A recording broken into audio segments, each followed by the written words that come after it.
না, এই মুহূর্তে জাস্ট কিচ্ছু বলার নেই।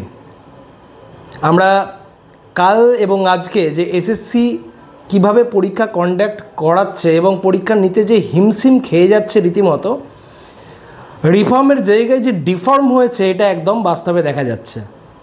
কিচ্ছু বলার নেই। আমরা শিক্ষক হিসাবে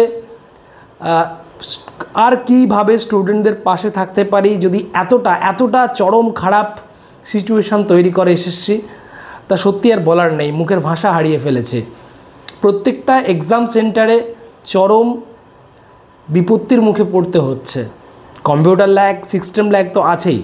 ভাবা হয়েছিল যে হয়তো ফেজ 13-এর পরীক্ষার পরে এসএসসির প্রতি এত সোশ্যাল মিডিয়াতে এত ক্যাম্পেনের ফলে সোশ্যাল মিডিয়া এবং ন্যাশনাল মিডিয়া এত বাজেভাবে ক্রিটিসিজমের পরে হয়তো ঠিক হবে, কিন্তু না, শোধরালো না।